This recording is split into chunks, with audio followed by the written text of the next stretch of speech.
Sir Charles Spencer Chaplin was an English comic actor and a film director of the short film era. He soon became a film producer, screenwriter, composer, and a mime. Chaplin was born on April 16, 1889, in Walworth, London, England. Both of his parents were entertainers. His father, Charles Spencer Chaplin Sr., was an actor and a vocalist. His mother, Hannah Chaplin, was also a singer and a vocalist. Before the age of 3, his parents split up. His mother took care of him and his older half-brother Sidney on Barlow Street, Walworth.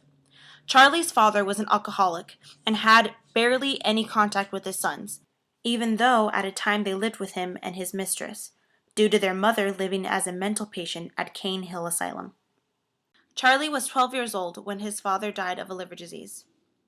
One night, when his mother was suffering from a larynx condition and arguing with her manager after being booed off the stage, Charlie went up on stage alone and sang a well-known tune, Jack Jones. Then, the unthinkable happened. His mother was yet again admitted to the Cane Hill Asylum. Both sons moved to the London District School. Charlie and his brother soon drifted to the music hall while they were young and were both admired for their natural stage talent. Much of Chaplin's early years of poverty influenced themes in his films in his later years. Chaplin's mother died in 1928, 7 years after being brought to Hollywood by her sons. Wheeler Dryden, Charlie's half-brother, was discovered years later, and he worked at his studio in Hollywood. Charlie had a hard time adjusting to film demands. Because of this, the first film he was in, making a living, suffered.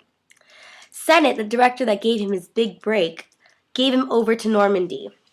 They didn't get along at first, but eventually they learned to work their differences out, and he became the most popular star in the Sennett's company.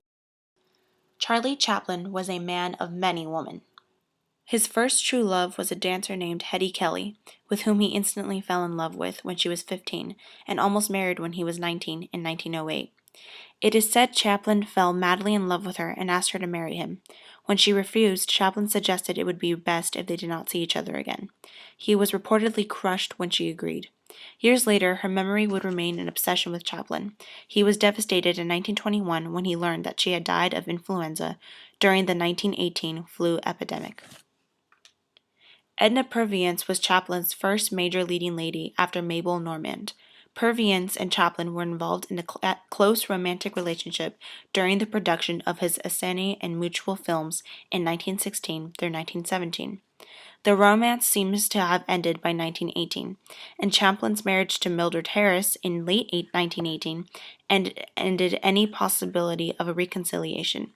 Purviance would continue as leading lady in Chaplin's films until 1923, and would remain on Chaplin's payroll until her death in 1958. She and Chaplin spoke warmly of one another for the rest of their lives. These two women were only a few of Chaplin's leading ladies. He was reportedly involved with Pola Negri, Marion Davies, Lita Gray, Myrna Kennedy, Georgia Hale, Louise Brooks, May Reeves, Paulette Goddard, Joan Baring, and Una O'Neill. His first talking picture was The Great Dictator. It was an act of defiance against Nazism. During the McCarthy era, he was accused of being a communist by the FBI. His last two films were A King in New York, which he starred in, wrote, directed, and produced, and The Countess of Hong Kong, which he directed, produced, and wrote. After receiving his Academy Award in 1972, his health began to fail. Chaplin passed away in his sleep in Switzerland on Christmas of 1977. March 1st, 1978, his corpse was stolen by a group of Swiss mechanics to try to get money out of his family, but this plan failed. His body was reburied under 6 feet of concrete to prevent any further attempts. Songs he composed were Smile from Modern Times and This Is My Song from A Countess from Hong Kong, his last film.